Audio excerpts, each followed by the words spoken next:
ಶ್ರಿಯಃ ಪತ್ಯೇ ನಿತ್ಯಾ ಗಣಿತ ಗುಣಮಾಣಿಕ್ಯ ವಿಶದ ಪ್ರಭಾ ಚಾರೋಲ್ಲಾಸೋಭತ ಸಕಲಾವದ್ಯ ತಮಸೇ ಜಗಜ್ಜನ್ಮಸ್ಥೇಮ ಪ್ರಳಯ ರಚನಾ ಶ್ರೀರವಪುಷೇ ನಮೋ ವಶೇಷಾಮ್ನಾಯ ಸ್ಮೃತಿಹೃದಯ ದೀಪ್ತಾಯ ಹರಯೇ ನ ಶಬ್ದಾಬ್ಧೌ ಗಾಢಾ ನ ಚ ನಿಗಮಚರ್ಚಾಸು ಚತುರಾ ನ ಚ ನ್ಯಾಯೇ ಪ್ರೌಢಾ ನ ಚ ವಿದಿತವೇದ್ಯಾ ಅಪಿ ವಯಂ ಪರಂ ಶ್ರೀಮತ್ಪೂರ್ಣಪ್ರಮತಿಗುರುಕಾರುಣ್ಯಸರಣಿಂ ಪ್ರಪನ್ನಾಃ ಮನ್ಯಾಸ್ಮಃ ಕಿಮಪಿ ಚ ವದಂತೋಪಿ ಮಹತಾಂ. ಟೀಕಾರರ ವಾಕ್ಯ ನೋಡಿ, ನಾನು ಆ ದೇವರ ಆಚಾರ ಅನುಗ್ರಹ ಇದೆ, ನಾನೇನು ಹೇಳಿದರೂ ಜನ ಗೌರವಿಸ್ತಾರೆ ಅಂತ ಹೇಳಿದರು. ಬರೀತಿದ್ದಾರಾಗ ಈಗ ಆಗಿರೋದು ಹೆಚ್ಚು ಬಂದಿರೋ ಕೀರ್ತಿ ಹೇಗಿದೆ ಅದಕ್ಕೀಗ. ಮತ್ತೆ ಇನ್ನೊಬ್ರು ಯಾರೂ ಮಾತಾಡೋದಿಲ್ಲ. ನಮ್ಮಲ್ಲಿ ಕೆಲವೊಂದು ತಿಳುವಳಿಕೆ ಇದ್ದವರು ಬಿಟ್ಟುಬಿಟ್ರೆ ಇನ್ಯಾರು ಕಾಳ ಬಗ್ಗೆ ಮಾತಾಡ್ತಾರ? ಈ ತೀರ್ಥರು ಮಾತು ಅಂದರೆ ಬರೆದಾಗ ಏನಿತ್ತು ಅವರಿಗೆ ಅಷ್ಟು ವಿಶ್ವಾಸ ಇಟ್ಟೇ ಬರೆದಿದ್ದಾರೆ ಅಂತ ಅರ್ಥ. ನಾನು ಸರಿಯಾಗಿ ಬರೀತೇನೆ, ಓದ್ತಾರೆ, ಜನ ಮೆಚ್ಚುತ್ತಾರೆ. ಈ ಗ್ಯಾರಂಟಿ ಇರಬೇಕು. ಬರೆಯೋನಿಗೆ ಗ್ಯಾರಂಟಿ ಇಲ್ಲದೆ ಹೋದರೆ, ನಾನು ಕೊಡೋ ನೋಟ್ ಸರಿ ಅಂತ ನಮಗೆ ಕಾನ್ಫಿಡೆನ್ಸ್ ಇಲ್ಲದೆ ಹೋದರೆ ನಮಗೆ ನಾವೇ ಮೋಸ ಮಾಡ್ಕೊಂಡಾಗಿದೆ. ನಾನು ಕೊಟ್ಟು ಚೆಕ್ ವ್ಯಾಲಿಡ್ ಆಗೇ ಆಗುತ್ತೆ. ಅದು ಹೇಗೋ ನಾವು ಬರೆದ ಪುಸ್ತಕ ಸರ್ವಮಾನ್ಯವಾಗುತ್ತೆ ಅಂತ ಹೇಳ್ತಾರೆ. ಇದು ವೆರಿ ಇಂಪಾರ್ಟೆಂಟ್. ಇವತ್ತು ಹೇಳೋದು ದೊಡ್ಡದಲ್ಲ, ಯಾಕೆಂದ್ರೆ ನೋಡಿ ಆಗಿಬಿಟ್ಟಿದೆ ಈಗಾಗಲೇ. ಮೊದಲು ಹೇಳಬೇಕಾದ್ರೆ ಏನಿರಬೇಕು ಅಂತ ಆಯ್ತು ಅವರಿಗೆ, ಅಷ್ಟು ವಿಶ್ವಾಸ ಇರಬೇಕು. ಅದು ಇದ್ದಿದ್ದಕ್ಕೆ ಅಷ್ಟು ಮೇಲಿರೋದು. ಒಂದೇ ನಾರಾಯಣಂ ನಿಖಿಲ ಪೂರ್ಣಗುಣೈಕದೇಹಂ ನಿರ್ದೋಷಮಾಪ್ಯತಮಮಪ್ಯಖಿಲೈಃ ಸುವಾಕ್ಯೈಃ ಅಸ್ಯೋದ್ಭವಾದಿತಮಶೇಷ ವಿಶೇಷತೋಪಿ ವಂದ್ಯಂ ಸದಾ ಪ್ರಿಯತಮಂ ಮಮ ಸನ್ನಮಾಮಿ. ಓಂ ಓಂ ಅಥಾತೋರ್ಮ ಜಿಜ್ಞಾಸಾ ಓಂ ಕುಪಿತಾ ಹಿ ಫಣಚ್ಛಾಯಾ ಸಮೀಕೃತ್ಯಾಪರಂ ಸುಖಂ ತ್ವಂ ಭಜೆ ವಲ್ಲಭಂ ಶ್ರಿಯಃ. ಚಿನ್ಮಾತ್ರಭೇದ ಸಾಧ್ಯೇಪಿ ಅದಾಗಬೇಕೀಗ. ಬ್ರಹ್ಮಣೋ ನಿರ್ವಿಶೇಷತ್ವ ಇನ್ನು ಹಿಂದಿದ್ದು ಅದೇನಾ? ಯಸ್ಮಾದಿನ್ವನ್ಯತೇವಾರ್ಥ ಶಬ್ದಾನಾಪಿ ಸರ್ವಶಃ ವಿಶೇಷ ಸಾಮಾನ್ಯತೆಯ ಸ್ವರೂಪಮಖಿಲಂ ಭವೇತ್. ಎಲ್ಲ ವಸ್ತು ಕೂಡ ವಿಶೇಷ ಸಾಮಾನ್ಯ ಅಂತಿರುತ್ತೆ. ಒಂದು ವಸ್ತು ಗೊತ್ತಾಯಿತು, ವಿಶೇಷ ಏನದರಲ್ಲಿ? ಒಂದೇ ಪುಸ್ತಕ 20 ಜನ ಬರೆದಿರ್ತಾರೆ. ಪುಸ್ತಕ ಅನುವಾದ ನೋಡಿದರು, ಯಾರು ಬರೆದಿದ್ದು ನೋಡ್ದ, ವಿಶೇಷ, ಇದು ವಿಶೇಷ ಇಲ್ಲ ಅದು ಗೊತ್ತಾಗುತ್ತೋ ಇಲ್ಲವೋ ಆ ಥರ. ಇದು ಗ್ಯಾರಂಟಿ ತಪ್ಪೇ ಇರುತ್ತೆ, ಅದು ಬೇರೆ ಇರುತ್ತೆ. ಇದೆಲ್ಲ ಯೋಚನೆ ಹೇಗೆ ಅರ್ಥ ಆಗುತ್ತೋ, ಸಾಮಾನ್ಯ ಜ್ಞಾನ ಬೇರೆ, ವಿಶೇಷ ಜ್ಞಾನ ಬೇರೆ. ಇದು ಬ್ರಹ್ಮಸೂತ್ರ ಭಾಷ್ಯ ಸಮೇತ ಟೀಕಾ ಸಮೇತ ಅವ್ನು ನೋಡಿದಾಗ ಏನಾಗುತ್ತೆ ನಮಗಾಗ ಎಷ್ಟು ವ್ಯಾಪ್ತಿ ಅರ್ಥ ಆಗುತ್ತೆ. ಆ ಥರ ಜ್ಞಾನದಲ್ಲಿ ಯಾವಾಗಲೂ ಏನಿರುತ್ತೆ, ಮುಂದೆ ಹೆಚ್ಚು ತಿಳ್ಕೊಂಡಷ್ಟು ಹಿಂದಿನ ಸಾಮಾನ್ಯ ಆಗುತ್ತೆ, ಇದು ವಿಶೇಷ. ಮುಂದೆ ಹೋದ್ರೆ ಅದನ್ನು ಸಾಮಾನ್ಯ ಆಗುತ್ತೆ, ಮುಂದೆ ವಿಶೇಷ. ಆ ರೀತಿ ವೃದ್ಧಿ ಮಾಡ್ಕೋತಾನೆ ಇರಬೇಕು. ಪುರೋವರ್ತಿತ್ವರು ಪೂರ್ವಾಣಿ ದೇವದತ್ತಾಧಿಕ ಭ್ರಮೆ ವ್ಯಾವರ್ತಯಂತಿ ತದ್ರೂಪಂ ಚೈತ್ರಮಾತಾದ್ ವಿನೈವತು. ಇನ್ನು ಎಷ್ಟು ಸಾರಸ್ಯ ಇದೆ ನೋಡಿ. ಪುರೋವರ್ತಿತ್ವ ಪೂರ್ವಾಣಿ ದೇವದತ್ತಾಧಿಕ ಭ್ರಮೆ ವ್ಯಾವರ್ತಯಂತಿ ತದ್ರೂಪಂ ಚೈತ್ರಮಾತ್ರಾದ್ ವಿನೈವತು. ಹಿಂದೆ ಹೇಳಿದ್ದು ಅಂತ ಹೇಳ್ತಾರೆ. ಈಗ ಅಲ್ಲಿ ಒಬ್ಬನು ಬರ್ತಾ ಇದ್ದಾನೆ, ದೇವದತ್ತ ಚೈತ್ರ ಇಬ್ಬರಲ್ಲಿ ಯಾರು ಅಂತ ಪ್ರಶ್ನೆ. ಈಗ ಡೌಟ್ ಏನಿಲ್ಲ ಅವನಿಗೇನಾಗಿದೆ, ಅಥವಾ ತಪ್ಪೋ ತಿಳ್ಕೊಂಡ ಡೌಟು ಬಂತು, ಎರಡೇ ಇರಲಿ, ಸಂಶಯನೂ ಆಗಲಿ ಮಿಥ್ಯಾಜ್ಞಾನವೂ ಆಗಲಿ. ಏನು ಚಾನ್ಸ್ ಇದೆ? ಇಷ್ಟರಲ್ಲೇ ಎಷ್ಟೋ ಯಥಾರ್ಥ ಜ್ಞಾನ ಸೇರಿದೆ ಅದರಲ್ಲಿ. ಏನು ಯಥಾಜ್ಞಾನ ಸೇರಿದೆ? ಈಗ ಇಲ್ಲಿ ನಾನಿದ್ದೇನೆ, ಅಲ್ಲಿ ಒಬ್ಬನಿದ್ದಾನೆ, ಗೊತ್ತಾಯ್ತಾ, ಅವನು ಕಾಣ್ತಾ ಇದ್ದಾನೆ, ಇಲ್ಲಿದ್ದಾನೆ, ಇಷ್ಟು ದೂರದ, ಇವೆಲ್ಲ ಬಾಧಿತ ಆಗೋದಿಲ್ಲ. ಇವೆಲ್ಲ ಬಾಧಿತ ಆಗೋದು ಯಾವುದೀಗ? ದೇವದತ್ತನ ಅಲ್ಲಿ ಮಾತ್ರ ಕನ್ಫ್ಯೂಷನ್ನೇ ಹೊರತು ಬೇರೆದೆಲ್ಲ ಏನದು ಸಿದ್ಧ ವಸ್ತುಗಳು, ಡೌಟೇ ಇಲ್ಲ. ಅವ್ರ ಪ್ರಕಾರ ಏನು ಎಲ್ಲ ಸುಳ್ಳು. ಎಲ್ಲ ಸುಳ್ಳು ಹೇಗಾಯ್ತು ಇಲ್ಲೀಗ? ಎಲ್ಲ ಸುಳ್ಳು ಆಗಲೇ ಇಲ್ಲ. ತಾನಿರೋದು, ಅವನಿರೋದು, ಬರ್ತಿರೋದು, ಹೋಲಿಕೆ ಇರೋದು. ಮತ್ತೆ ಕಂಡವನ್ನೆಲ್ಲ ಭ್ರಮೆ ಬರೋದಿಲ್ಲ, ರಿಸೆಂಬ್ಲೆನ್ಸ್ ಇರಬೇಕು ಅವರಲ್ಲಿ. ಅವನ ಸಂಶಯ ಬರಬೇಕಾದ್ರೆ ಎಲ್ಲ ಒಂದಿರ್ತಾರೆ. ಯಾವನು ಕುಳ್ಳನ್ನು ನೋಡಿ ದೊಡ್ಡವನು ನೋಡಿದ ಸಂಶಯ ಬರೋದಿಲ್ಲ. ಅದು ತುಂಬ ಅಪ್ರಾಕ್ಸಿಮೇಟ್ ಹತ್ತಿರ ಇದ್ದ ಮಾತ್ರ ಬರುತ್ತೆ. ನೋಡಿ ವಾಕ್ಯ ಹೇಗಿದೆ, ಪುರೋವರ್ತಿತ್ವ ಪೂರ್ವಾಣಿ. ಅದು ಹಿಂದಿದ್ರೆ ಕಾಣಿಸೋದಿಲ್ಲ, ಮುಂದಿರಬೇಕು ಅವನು. ಪುರೋವರ್ತಿತ್ವ ದೇವದತ್ತ ಹಿಂದೆ ಬಂದಿದ್ದರೆ ಡೌಟೇ ಬರೋದಿಲ್ಲ. ಯಾಕೆ? ಏನಿಲ್ಲ ಅವನಿಗೆ, ಜ್ಞಾನನೇ ಇಲ್ಲ. ಇಲ್ಲಿ ಸಾಮಾನ್ಯ ಜ್ಞಾನ ಒಬ್ಬನಿದ್ದಾನೆ, ಅದರಲ್ಲೂ ಕೂಡ ಎರಡರಲ್ಲಿ ಒಬ್ಬನಾಗಿದ್ದಾನೆ. ಐದರ ದೇವದತ್ತ ಆರ್ ಚೈತ್ರ, ಅಥವಾ ಬೇರೆ ಇಲ್ಲ. ಇಷ್ಟೆಲ್ಲ ಸರಿಯಾದ ಜ್ಞಾನ ಇದೆ ಅವನಿಗೆ. ಉಳಿದವಳಿಂದ ಭಿನ್ನಾಂತ ಜ್ಞಾನ ಇದೆ. ಮತ್ತು ಎಷ್ಟು ಸತ್ಯ ಇರಬೇಕು ಗೊತ್ತಾಯ್ತಾ? ಒಂದು ಭ್ರಮೆ ಬರಬೇಕಾದ್ರೆ ಸತ್ಯ ವಸ್ತು ಏನೂ ಇಲ್ಲದ್ರೆ ಭ್ರಮೆ ಬರೋದೇ ಇಲ್ಲ. ಅರ್ಥ ಆಯ್ತಾ? ಅದರಲ್ಲಿ ಒಂದು ತಪ್ಪಾಯ್ತು ಅಷ್ಟೇ. ಚೈತ್ರನ ಮೈತ್ರ ಅಂದ್ಕೊಂಡ, ದೇವದತ್ತನ ಚೈತ್ರ ಅಂದ್ಕೊಂಡ ಅಷ್ಟೇ. ವ್ಯಾವರ್ತಯಂತಿ ತದ್ರೂಪಂ ಚೈತ್ರ ಮಾತಾದ್ ಬೆನೈವತ್ತು. ಚೈತ್ರ ಡೌಟ್ ಬಿಟ್ಟರೆ ಇನ್ನೆಲ್ಲ ಅವನಿಗೆ ಗೊತ್ತಿದೆ. ಆದ್ದರಿಂದ ಒಂದು ಸುಳ್ಳು ಅಂತ ಹೇಳೋದಕ್ಕೆ ಹೊರಟು ಜಗತ್ ಸುಳ್ಳು ಅಂತ ಹೇಳೋಕ್ಕೆ ಹೋಗ್ತಿರಲ್ಲ, ಸರಿಯಲ್ಲ. ದೋಷಾದ್ವನಂಚಾಹ ಬ್ರಹ್ಮಣ. ಬ್ರಹ್ಮಣೋ ನಿರ್ವಿಶೇಷತ್ವಾತ್ ವ್ಯಾವರ್ತಯತಿ ಹೇಳ್ತಾರೆ. ವ್ಯಾವರ್ತಯತಿ ಕಿಂ ಪುನಃ. ಈಗ ನೀವು ಬ್ರಹ್ಮನ ಹತ್ರ ಬರೋಣ ನಾವೀಗ. ದೇವದತ್ತ ಒಬ್ಬ ವ್ಯಕ್ತಿ, ಮೈತ್ರ ಒಬ್ಬ ವ್ಯಕ್ತಿ, ಅವರಿಬ್ಬರಲ್ಲಿ ಡೌಟ್ ಬಂತು, ಸರಿಯೇ. ನಿಮ್ಮ ಬ್ರಹ್ಮ ಇದ್ದಾನೆ, ಕೊನೆಗೆ ತೀರ್ಮಾನ ಮಾಡ್ಕೊಂಡು ಇವನು ದೇವದತ್ತನೇನು ತೀರ್ಮಾನ ಆಯಿತು, ಅಥವಾ ಮೈತ್ರನೇನು ತೀರ್ಮಾನ ಆಯಿತು. ಯಾತಕ್ಕೆ ತೀರ್ಮಾನ ಆಯ್ತದು? ಏನು ಕಂಡ ಅವನು? ಏನು ಕ್ಲಾರಿಟಿ ಬಂತು? ಅವನದೇ ದೇವದತ್ತಂದೇ ಲಕ್ಷಣ ಇವನಲ್ಲಿದೆ, ಚೇತನದೇ ಲಕ್ಷಣ ಇವನಲ್ಲಿದೆ, ಗೊತ್ತಾಯ್ತಾ? ನಿಮ್ಮ ಬ್ರಹ್ಮನ ಹಣೆ ಬರ ಹೇಗೀಗ? ಅವನಿಗೆ ತನ್ನ ಲಕ್ಷಣವೇ ಇಲ್ಲಲ್ಲ. ಫಸ್ಟ್ ಆಫ್ ಆಲು ಏನು ಲಕ್ಷಣವೂ ಇಲ್ಲ, ನಿರ್ವಿಶೇಷ. ಮತ್ತು ಅವನು ಯಾವತ್ತು ತಿಳಿಯೋದು ನೀವು ಹೇಗಿದೆ? ಅರ್ಥ ಆಯ್ತಾ? ಈಗ ಏನಾದ್ರು ವ್ಯಾವರ್ತಕ ಲಕ್ಷಣ ಇರಬೇಕಲ್ಲ. ನಿರ್ಗುಣ ಅಂದಮೇಲೆ ಏನಿಲ್ಲ ಅವನಲ್ಲಿ, ಸಾಮಾನ್ಯ ಲಕ್ಷಣ ಕೂಡ ಇಲ್ಲ. ನಿರ್ಣಯಕ್ಕೆ ಏನು ಬೇಕು? ಯಾವಾಗಲೂ ವಿಶೇಷ ಲಕ್ಷಣ ಬೇಕು.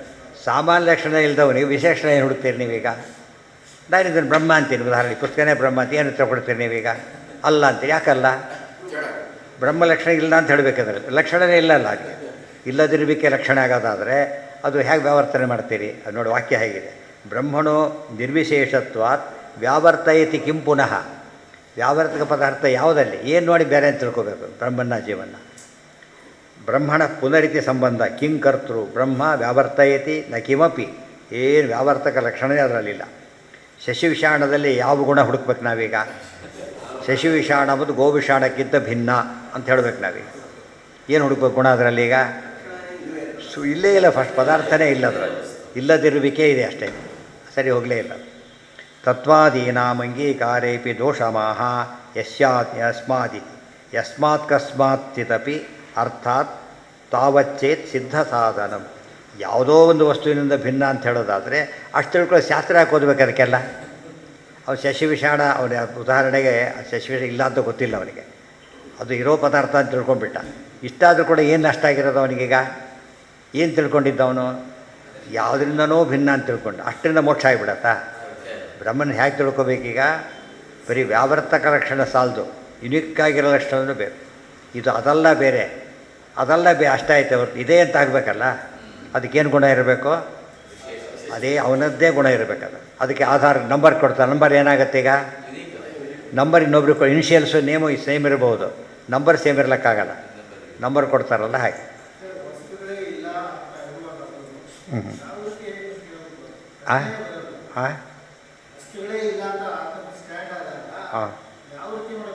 ಅದೇ ಹೇಳಿ. ಒಂದೇ ದೋಷಗಳನ್ನು ಹೇಗೆ ಹೇಳ್ತಾರೆ ಅಂದರೆ, ಎಲ್ಲ ಆ್ಯಂಗಲಲ್ಲೂ ದೋಷ ಇದೆ ಅಂತ ಹೇಳಬೇಕಾಗಿದೆ. ಈ ಆ್ಯಂಗಲಲ್ಲಿ ದೋಷ ಇದೆ. ಮೊದಲೇನು ಹೇಳಿದರು? ಇರೋನು ಅವನೇ ತಿಳ್ಕೊಳ್ಳೋನು ಅವನೇ, ಇನ್ನೊಬ್ಬ ನಿಲ್ವೇ ಇಲ್ಲ ತಿಳ್ಕೊಳ್ಳೋದಕ್ಕೀಗ. ಈಗ ಬ್ರಹ್ಮನ್ ತಪ್ಪು ತಿಳ್ಕೊಂಡಿದ್ದೇವೆ ಅಂತ ಯಾರಿಗೆ ಹೇಳಬೇಕು ನೀವೀಗ? ಅವನಿಲ್ಲೇ ಇಲ್ಲಲ್ಲ, ಫಸ್ಟ್ ಅವನೇ ಇಲ್ಲ. ಅದೆಲ್ಲ ವಾದಿಗಳು ಹೇಳಿ ಆಗಿಬಿಟ್ಟೆ ಈಗಾಗಲೇ. ಇನ್ನೊಂದು ಆ್ಯಂಗಲ್ ಹೇಳ್ತಾರೆ, ವ್ಯಾವರ್ತಕವಾದ ಧರ್ಮ ಕಂಡಾಗ ಡಿಫ್ರೆನ್ಷಿಯೇಟ್ ಮಾಡೋಕ್ಕೆ ಬರುತ್ತೆ. ಅವನಲ್ಲಿ ಯಾವ ಧರ್ಮವೂ ಇಲ್ಲ ಅಂದಮೇಲೆ ವ್ಯಾವರ್ತನೆ ಮಾಡೋದು ಹೇಗೆ? ಅದನ್ನು ಸುಮ್ಮನೆ ಡಿಫ್ರೆಂಟ್ ಅಂದರೆ ಏನು ತಿಳ್ಕೊಂಡು ಅದೇನು ಉಪಯೋಗ ಆಯ್ತು? ಅದರಿಂದ ಏನು ಪ್ರಯೋಜನ ಆಗಲಿಲ್ಲ. ಇದೇ ಅಂತೇಳಿ ನಿರ್ಧಾರಕವಾದ ಒಂದು ಏನಿರಬೇಕಲ್ಲಿ? ಸ್ವಲಕ್ಷಣ ಅಂತ. ಸ್ವಲಕ್ಷಣ ಅಂದ್ರೇನು? ಯುನಿಕ್ ಕ್ಯಾರೆಕ್ಟರಿಸ್ಟಿಕ್ ಇರಬೇಕು.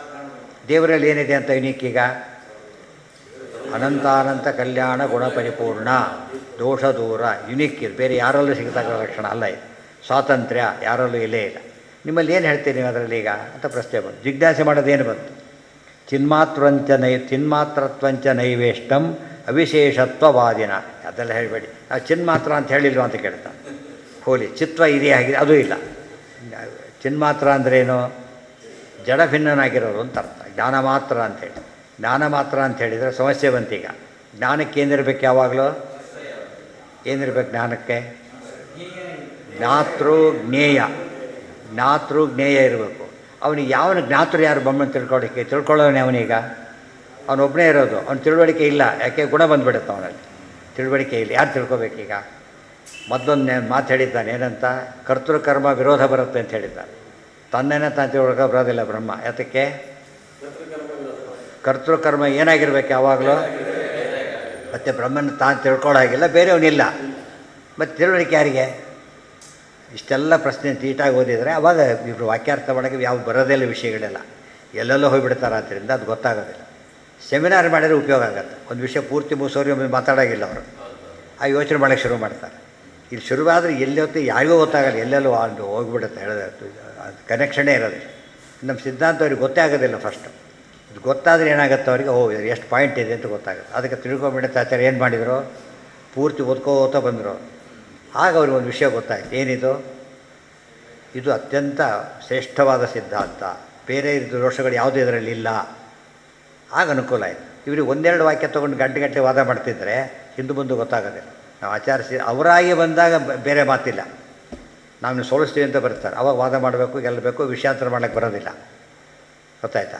ಅದು ಈ ರೀತಿ ಇದ್ದಾಗ ಇಲ್ಲ ಅಲೋ ಮಾಡಬಾರ್ದು, ಮಾಡಿದರೆ ಏನು ಮಾಡಬೇಕು, ನಿರ್ಣಯ ಆಗಬೇಕು. ನಿರ್ಣಯ ಆಗದೆ ಹೋದರೆ ಸುಮ್ಮನೆ ಹರಟಿ ಹೊಡಿಲಿಕ್ಕೆ ಗೊತ್ತಾಗತ್ತೆ, ಹೌದಲ್ಲ? ಇದೆಲ್ಲ ನಿರ್ಣಯ ಆಗೋದಿಲ್ಲ. ಇದು ಅವ್ರಿಗೆ ಗೊತ್ತಾಗಬೇಕು ಫಸ್ಟು. ಸೆಮಿನಾರಲ್ಲಿ ಏನಾಗುತ್ತೆ ಗೊತ್ತಾ, ಎಲ್ಲರಿಗೂ ಗೊತ್ತಾಗ್ಬಿಡೋದು. ಆಗ ಕೇಳೋರು ಏನು ಮಾಡ್ಬೋದಾಗ, ಕೇಳೋರು ಏನು ಮಾಡ್ಬೋದು ಹೇಳಿ, ಎಲ್ಲರಿಗೂ ಗೊತ್ತಾಗೋದಾಗ ಯಾವುದು ಸರಿ ಅಂತ ಒಂದು ಐಡಿಯಾ ಮಾಡೋಕ್ಕೆ ಬರೋದು. ಇಲ್ಲಿ ಏನು ಏನೋ ಹೇಳಿದ್ರು ಮಾತಾಡಿದ್ರೆ ಗೊತ್ತು ಕೂಡ ಆಗಿಲ್ಲ ಅಂದ್ಬಿಡುತ್ತೆ. ಹಾಗಾಗಬಾರ್ದು. ಅಷ್ಟೇ ಇದೆ. ಹಿಂದೆ ವಾದಕ್ಕೆ ಬಂದಾಗ ಬೇರೆ ಮಾತು, ಅವರೇ ಬಂದಾಗ ಆ ವಿಷಯನೇ ಬೇರೆ ಟೋಟಲಿ. ಆಗ ಆ ರೀತಿಯೇ ಮಾಡೋದು, ಬೇರೆ ದಾರಿ ಇಲ್ಲ. ನಾವಾಗೆ ತಿಳಿಸ್ಬೇಕಾದ್ರೆ ಮೆಥಡ್ ಅಲ್ಲ ಇದು. ಗೊತ್ತಾಯ್ತಾ? ಮೆಥಡ್ ಅಂದರೆ ಸೆಮಿನಾರ್ಗಳು ಬೆಸ್ಟ್ ಅದಕ್ಕೆ ಹೇಳೋದು. ಅವ್ರು ಹೇಳೋದೆಲ್ಲ ಹೇಳಿಬಿಡ್ತಾರೆ, ನಾವು ಹೇಳೋದೆಲ್ಲ ಹೇಳ್ಬಿಡ್ತೀವಿ, ತತ್ವಾಂಶ ನಮ್ಮ ಅರ್ಥ ಎಲ್ಲ ಹೇಳಿಬಿಡ್ತೇವೆ. ಆಗ ಅವ್ರು ಅಲ್ಲೇನೋ ಗಲಾಟೆ ಮಾಡೋದು, ಅವ್ರು ಯೋಚನೆ ಮಾಡೋಕ್ಕೆ ಶುರು ಮಾಡ್ತಾರೆ, ಹೌದಲ್ಲ ಅರ್ಥ ಎಷ್ಟು ಚೆನ್ನಾಗಿದೆ ಅಂತ ಅವ್ರಿಗೆ ಅನಿಸ್ಲೇಬೇಕು, ಬೇರೆ ದಾರಿನೇ ಇಲ್ಲ. ಹಾಂ, ಹೌದು.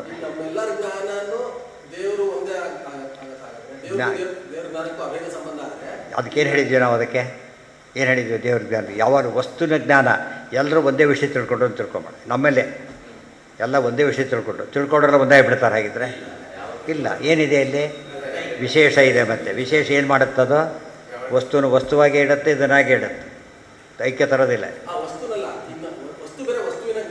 ಜ್ಞಾನ ಬಂದರೂ ಅಷ್ಟೇ, ಬೆಂಕಿ ತಿಳ್ಕೊಳ್ತಾ ಇರ್ತದೆ, ಸುಟ್ಟು ಬಿಡ್ತಾನೆ ತಿಳ್ಕೊಂಡವನು. ಬೆಂಕಿ ಜ್ಞಾನ ಬೇರೆ, ಬೆಂಕಿ ಬೇರೆ. ಬೆಂಕಿ ಜ್ಞಾನಕ್ಕೆ ಸುಡೋ ಶಕ್ತಿ ಇಲ್ಲ, ಯಾವುದಕ್ಕಿದೆ, ಬೆಂಕಿಗಿದೆ. ಅರ್ಥ ಆಯ್ತಾ? ಮೇಲೆ ಬಂತಾಗಿದೆ. ನಮ್ಮಲ್ಲಿ ಆಗಿ ತೋರಿಸೋದಾರೆ ಎಕ್ಸಾಂಪಲ್ಲು ಇಲ್ಲೇ ಇಲ್ಲ. ವಾಹನ ನೋಡಿದ ತಕ್ಷಣ ವಾಹನ ಆಗಿಬಿಡ್ತಾನ, ಪ್ಲೇನ್ ನೋಡಿದ ತಕ್ಷಣ ಪ್ಲೇನಾಗಿ ಹಾರೋಗ್ಬಿಡ್ತಾನ, ಸಾಧ್ಯ ಇಲ್ಲ. ಜ್ಞಾನ ಬೇರೆ. ಜ್ಞಾನ ಅಂದ್ರೇನು, ವಸ್ತುವಿನ ಇರಬೇಕೆ ಅಂತ ತಿಳಿಸೋದೇ ಹೊರತು ಒಂದು ಮಾಡೋದಲ್ಲ. ಗೊತ್ತಾಯ್ತಾ? ಎ ಬಿ ಬಿ ಅಷ್ಟೇ. ನೀರು ಅಂತಷ್ಟು ಬಾಯಾರಿಕೆ ಹೋಗುತ್ತಾ? ಹೋಗಲಿಲ್ಲ. ಎಂಥ ಅಭೇದ ಹೇಳಿದ್ವಿ ನಾವು, ಸವಿಶೇಷ ಅಭೇದ ಅಂತ ಹೇಳಿಲ್ಲ. ಆ ಪದ ಬಿಟ್ಟುಬಿಟ್ರೆ ಇದೇ ದುಷ್ಟ, ಇದೆಲ್ಲ ಬಿಟ್ಟುಬಿಡು. ರಾಮನು ಕಂಸನನ್ನು ಕೊಂದ, ನಿಮ್ಮ ಪ್ರಕಾರ ಸರಿನೋ ತಪ್ಪದು? ಯಾಕೆ ತಪ್ಪು? ರಾಮನ ಕೃಷ್ಣ ಬಂದೇ ತಾನೆ, ವಿಶೇಷ ಹೇಳಲೇಬೇಕು, ಇಲ್ಲದ ಹೋದರೆ ತಪ್ಪಾಗತ್ತೆ. ರಾವಣನ್ನು ಕೃಷ್ಣ ಕೊಂದ ಹೇಳೋಕ್ಕಾಗತ್ತಾ? ಆ್ಯಕ್ಚುಲಿ ಸತ್ಯ ಅದು, ಬಟ್ ಹಾಗೆ ಹೇಳಬಾರ್ದು. ಯಾತಕ್ಕೆ? ವಿಶೇಷ ಇದೆ. ಅದನ್ನು ಒಪ್ಪಿಲ್ಲ. ವಿಶೇಷ ಒಪ್ಪಿದ್ರೆ ಪ್ರಶ್ನೆ ಬರ್ತಿತ್ತು. ನಿರ್ವಿಶೇಷ ಅಂತ ಹೇಳಿ, ನಿರ್ವಿಶೇಷೇ ಸ್ವಯಂ ಭಾತೆ ಕಿಮ ಜ್ಞಾನಾವೃತಂ ಹೃದಯ. ಇವತ್ತೊಬ್ರು ಯಾರೋ ಬರ್ತಾರೆ, ಇವರು ಯಾರು ಅಂತ ಕೇಳಿದ. ಯಾಕೆ ಕೇಳಿದೆ, ಯಾಕೋ ಅಂಥೇಳಿ ಒಂದು ವಿಷಯ ಗೊತ್ತು ಅವನಿಗೆ, ಇವನ ಹೈಟು ವೇಟು ಎಲ್ಲ ಗೊತ್ತಾಗುತ್ತೆ, ಹೆಸರು ಗೊತ್ತಾಗುತ್ತೆ. ಇವ್ರು ಯಾರು ಅಂತ ಕೇಳಿದೆ. ಮತ್ತೆ ಅಂದರೆ ಗೊತ್ತಿರೋ ಭಾಗನೂ ಇದೆ, ಗೊತ್ತಿಲ್ಲದ ಭಾಗನೂ ಇದೆ. ದೇವರಲ್ಲಿ ಯಾವ ಗುಣಗಳು ಇಲ್ಲ.